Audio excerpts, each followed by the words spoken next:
Bonsoir tout le monde. Bienvenue dans votre rendez-vous pour Cinéphile Insomniaque. Bienvenue dans Somniloque. Un épisode qui commence par une annonce un peu douce amère. Voilà, je vais pas vous mentir, j'ai toujours été très transparent avec vous, avec tous les gens qui ont pu me suivre. Somniloque touche bientôt à sa fin. Et je dis douce amère parce que si c'est ce format que j'ai beaucoup apprécié faire et que je vois qui a été globalement apprécié aussi par les gens qui me suivent, touche à sa fin, c'est justement parce que les salles de cinéma vont bientôt rouvrir, qu'a priori les annonces gouvernementales semblent le confirmer, qu'a priori les mouvements de datation des films semblent suggérer que c'est effectivement la date du 17 mai qui s'annonce comme enfin la réouverture des salles, et que cette parenthèse, ce moment que l'on partageait entre nous, ce petit besoin d'émerveillement cinématographique, ce petit instant de rêverie qu'on prenait ensemble pour discuter de cet art qui nous fait vibrer, de notre passion, en fait, à vous, à moi, eh bien, j'ai l'impression qu'il n'aura plus la même utilité lorsque le vrai lieu d'expression de cet émerveillement, lorsque le vrai lieu où le rêve est possible aura rouvert, notre lieu de culte à nous, la salle de cinéma, eh bien, il sera peut-être plus intéressant pour nous de nous y plonger, de nous retrouver là-bas, enfin, ensemble, de sortir un petit peu de cette détresse, de cet enfermement, et d'aller vibrer à l'unisson, déjà à cause de ce qui se passe à l'écran, mais aussi ensemble, et retrouver ce qu'il y a ensemble, c'est le plus important. J'ai l'impression qu'avec Somniloque, nous sommes arrivés au bout d'une démarche, et qu'il est nécessaire, lorsqu'on a l'impression d'avoir, non pas fait le tour du sujet, parce que le cinéma est tellement vaste qu'on ne peut pas faire le tour du cinéma, mais le tour d'une certaine façon d'en parler, d'y mettre un terme, que c'est la bonne solution, et qu'il n'y aura donc en tout que 20 épisodes de Somniloque, qui sera donc un podcast éphémère, qui ne se perpétuera pas dans le temps, mais au moins j'espère qu'il vous laissera de très très très beaux souvenirs. Voilà, nouvelle douce amère, comme je le disais, mais c'était important pour moi de vous le dire, d'être honnête et transparent. Je vous retrouverai pour parler de cinéma, bien sûr, mais peut-être d'une autre façon, que soit le podcast, soit ce type de format-là. En tout cas, cette information étant donnée, on peut tranquillement ensemble continuer à vibrer de cette façon si particulière qu'on a développée au fil de ces podcasts, et parler un petit peu du cinéma d'animation, parce que c'est ce thème que vous avez choisi, que vos votes ont désigné, puisque je le rappelle, le principe de Somniloque, c'est que toutes les semaines, vous votez sur Twitter et Instagram @dès-que-c'est le cinéma, pour choisir le sujet de la semaine. Et c'est intéressant, bien sûr, que ce soit le cinéma d'animation qui soit entré... qui a été porté au nu par vos votes, parce que c'est évidemment l'antithèse du cinéma documentaire, qui est le thème que l'on a abordé la semaine dernière, et vous fonctionnez beaucoup par antithèse, donc je trouve ça assez intéressant, l'esprit de contradiction comme façon d'explorer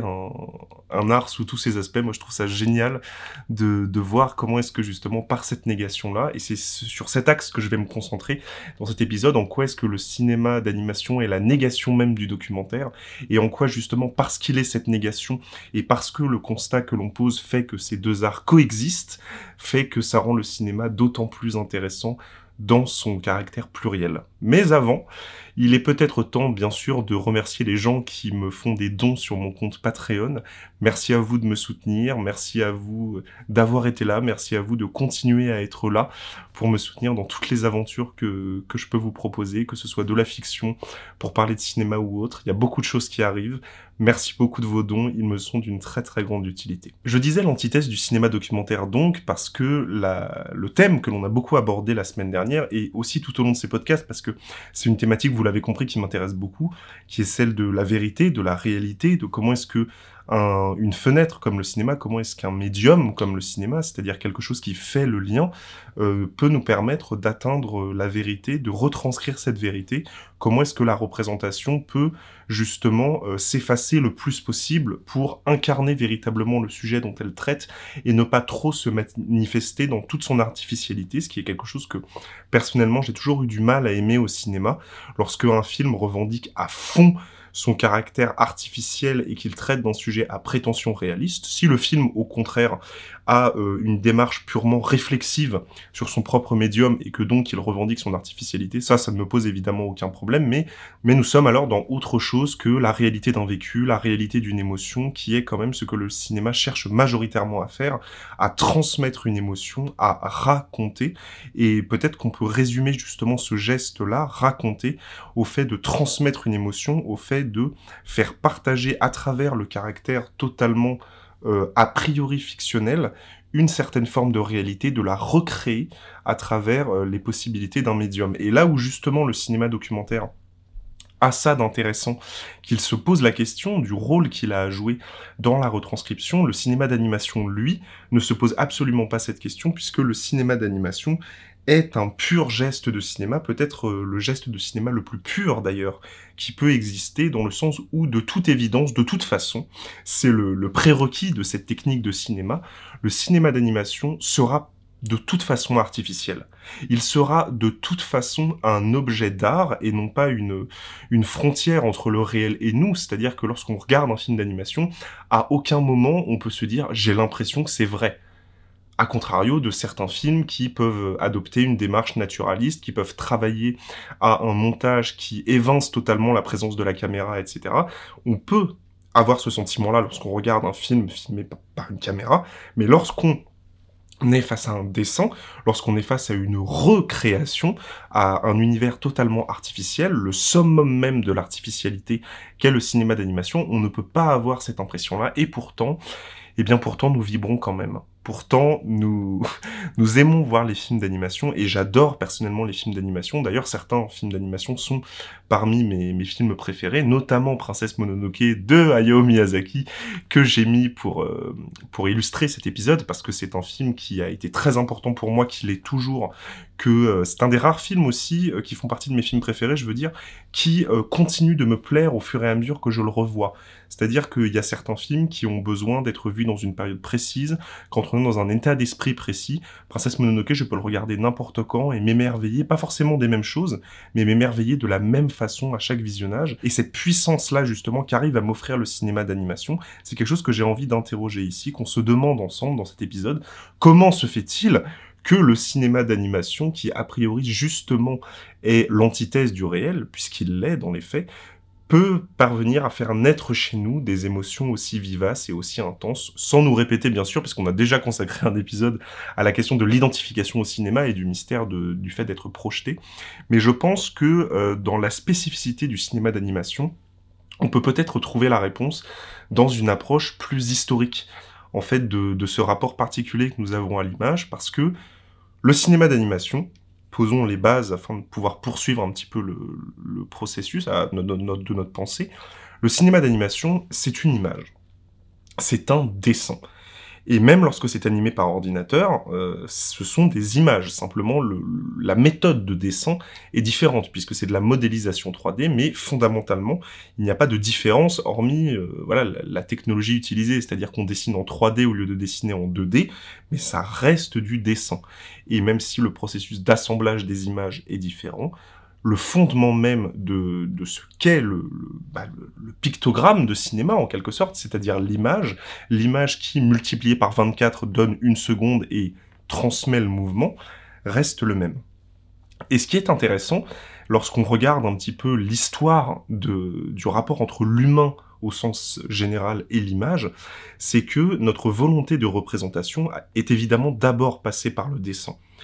Et là où c'est d'autant plus passionnant, c'est lorsqu'on regarde que les plus anciennes représentations imagées que nous avons, il me semble que ce sont celles des grottes préhistoriques, mais je peux me tromper, mais il me semble qu'on est quand même dans... voilà, parce que c'est ce qui a survécu au passage du temps. Dès le départ, il y avait évidemment cette volonté de représenter, c'est-à-dire d'incarner sa vie, en fait, et l'environnement qu'il y avait autour de nous, mais surtout, il y avait une volonté de rendre compte de la réalité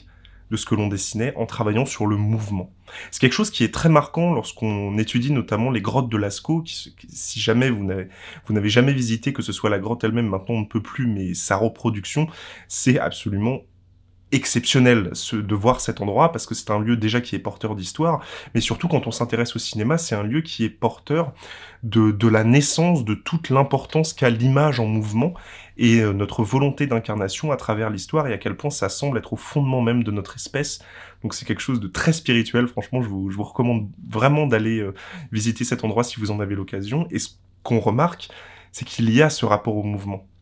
C'est qu'il y a cette volonté de recréer la réalité des choses par le dessin qui bouge, par l'incarnation d'une image qui bouge. Et c'est évidemment cette technique-là qui va se perpétuer, puisque l'invention de l'appareil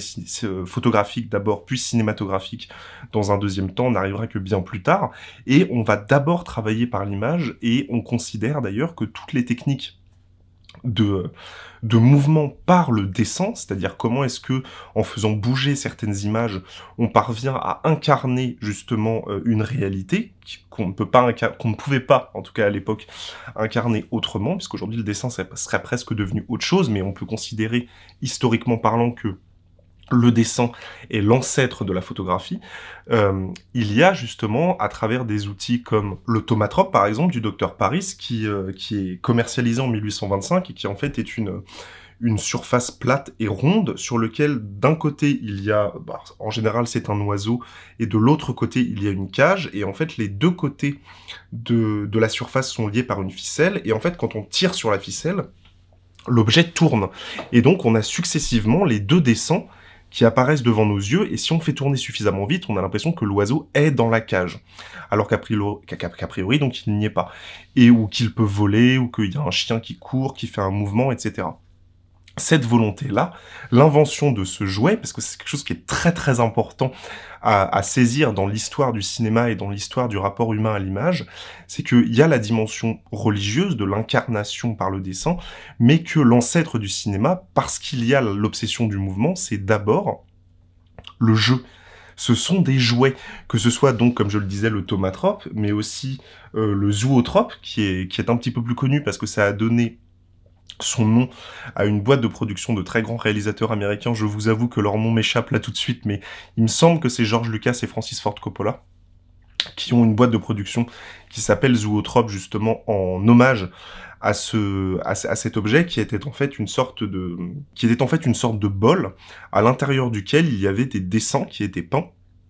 sur la surface intérieure, et lorsqu'on faisait tourner l'objet sur lui-même, et la superposition des dessins faisait que on avait l'impression qu'il y avait un mouvement qui se réalisait, et il est évidemment passionnant de constater que les premières expérimentations filmiques, qui ont été, elles aussi, la décomposition du mouvement, à travers notamment ce fameux homme nu qui marche et qui court, qui saute, etc., ou ce fameux cheval qui est filmé en train de courir, la décomposition du mouvement est l'obsession même de notre rapport à l'image, et que, c'est hérité du dessin. Et que la première chose que l'on a fait lorsqu'on a eu accès à l'image photographique, et donc a priori à la réalité, puisque il y a quand même un tremplin, bien sûr, dans la capacité de figer le temps par rapport au fait simplement de le représenter en le dessinant, pour autant on ne s'est pas éloigné de notre réflexe, et que nous avons conservé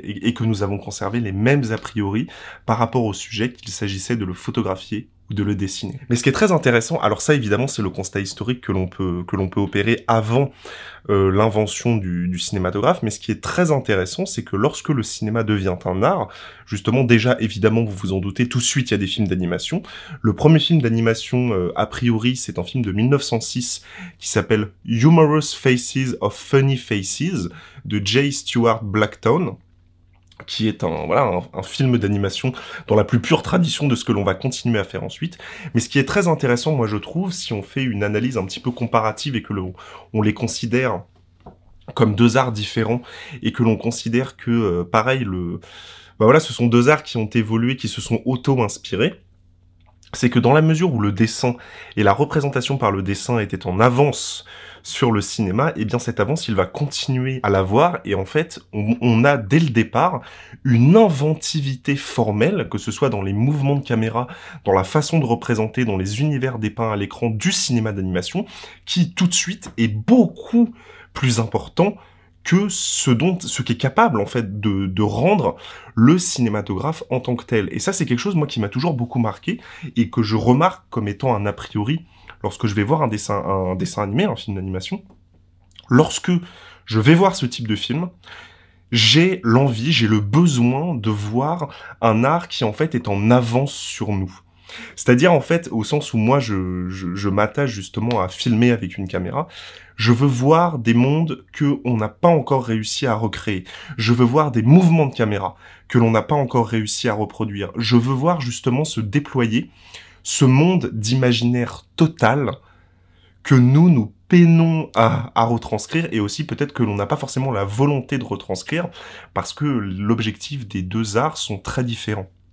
Pour le cinéma d'animation, on va beaucoup plus avoir tendance, en tout cas j'ai l'impression, à aller chercher dans quelque chose qui justement, par sa méthode créative, c'est-à-dire le fait qu'il n'y ait pas de barrière, a priori dans le dessin, c'est-à-dire que c'est un art, entre guillemets, totalement libre, au contraire du cinéma qui est un art qui est plus contraint. Le cinéma d'animation va déployer des trésors d'inventivité et d'imagination, et surtout, il va se constituer comme un pur objet imaginaire. C'est-à-dire qu'il va revendiquer, que ce soit par ses méthodes de narration, que ce soit par la façon d'illustrer les événements, par exemple, un truc tout bête, mais quand un personnage a une idée, on lui fait apparaître une ampoule au-dessus de la tête. Ce qui n'aurait aucun sens dans un rapport cinématographique à la même séquence filmée, mais dans le cinéma d'animation, justement parce qu'on s'affranchit de ça, en fait, on est beaucoup plus libre. Et comme nous nous affranchissons du réel, nous sommes à la fois libres dans sa représentation, mais aussi dans les moyens qui sont à nos dispositions pour le représenter. Et c'est pour moi ça, la grande force du cinéma d'animation, c'est justement d'assumer totalement son artificialité, en revendiquant être un pur objet d'imaginaire, et en nous donnant à voir et à vivre cet imaginaire-là, en se libérant justement du carcan réaliste que le cinématographe nous impose, et qui peut évidemment, j'ai été le premier à le défendre dans mon épisode sur le documentaire, qui peut totalement être merveilleux et bouleversant aussi, mais qui est un travail très différent. C'est ça qui est fascinant dans le cinéma d'animation, c'est ça qui est bouleversant, et c'est ça aussi qui le rend tout aussi intéressant, malgré l'a priori jeune public auquel il se destine, hein, c'est-à-dire que je pense que cet a priori du dessin comme étant destiné aux enfants vient justement de cette tradition du fait que le dessin en mouvement était à la base un jouet. Je pense qu'il y a une perpétuation en fait de cette idée que un truc qui bouge et qui est dessiné c'est pour les mioches, hein, que nous on a autre chose à faire, alors que justement cette frontière de l'imaginaire elle est merveilleuse, et elle est merveilleuse pour tout le monde. C'est-à-dire que lorsqu'on utilise de façon négative la phrase de « Ah, tu te comportes comme un enfant » ou « Je retombe en enfance en regardant ce film », en fait, ce n'est pas du tout un commentaire négatif. Pour moi, si on l'analyse d'une autre perspective, c'est une façon d'illustrer le fait que le cinéma d'animation, justement, permet de réouvrir ces frontières de l'imaginaire qui sont très présentes lorsqu'on est enfant et qui, petit à petit, au fur et à mesure que l'on grandit, se ferment justement parce que le réel s'impose à nous, c'est évident, c'est-à-dire que plus on vieillit, plus on commence à être confronté à des problématiques très concrètes qu'il faut gérer, et donc on se ferme à cet espace de l'imaginaire, et c'est une erreur. C'est une erreur, bien sûr, et pour moi, en fait, justement, ce qui est beau dans cette expression « retomber en enfance », ce n'est pas qu'elle nie le potentiel que l'on a atteint en grandissant, mais qu'au contraire, elle nous réinterroge le regard que l'on posait a priori sur le monde pour l'ouvrir différemment. Et ce rapport à l'imaginaire-là, ce rapport au rêve, parce que c'est ça en fait, lorsqu'on parle de pur objet imaginaire, en fait on parle d'un rapport au rêve, et bien ce rapport-là, il est absolument essentiel d'une part de le conserver, mais surtout de le retrouver, parce que ça va nous permettre, surtout si on s'intéresse à la question de la fiction cinématographique ou à la question du documentaire, ça va nous permettre d'élargir nos perspectives.